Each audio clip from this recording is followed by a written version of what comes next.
अस्सलामुअलैकुम। MS word page layout menu में and किस चीज़ के लिए यूज़ होता है। यहाँ पे एंड में आपके पास दो ऑप्शंस गिवन है, लेफ़्ट और राइट।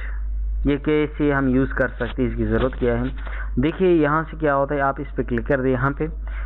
यहाँ से अगर आप इस तरह करना चाहते हो तो इसका मतलब ये है कि ये पैराग्राफ जो है लेफ़्ट साइड से राइट की तरफ मूव हो रहा है, राइट साइड की तरफ मूव हो रहा है। सही है। अगर आप अपने टेक्स्ट को राइट की तरफ मूव करना चाहते हो तो आप ये इंडेंट वाला ऑप्शन यूज़ करके यहाँ से कर सकते हैं। अगर आपने फिर इस तरह करना है आप कर सकते हैं। यहाँ से क्या होता है, नीचे वाला जो ऑप्शन है यहाँ से भी आप राइट की तरफ इस तरह कर सकते हो। यानी ये देखिए लेफ्ट से राइट से लेफ्ट की तरफ हो रही है ऐसे ऑप्शन से, ऐसे। या यहाँ पे भी कर सकते हो,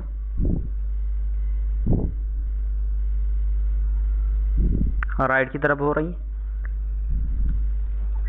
ये इंडेंट है। इसके बाद हमारे पास जो ऑप्शन है वो है स्पेसिंग ऑप्शन।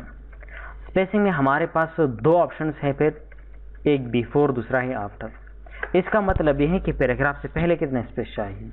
ये जो पैराग्राफ है, इस पैराग्राफ से पहले आपको कितना स्पेस चाहिए, आप यहाँ से दे सकते हैं जितना भी स्पेस चाहिए। आफ्टर का मतलब ये है कि आपको इस पैराग्राफ के बाद कितना स्पेस चाहिए, तो आपने ये वाला ऑप्शन यूज़ करना है।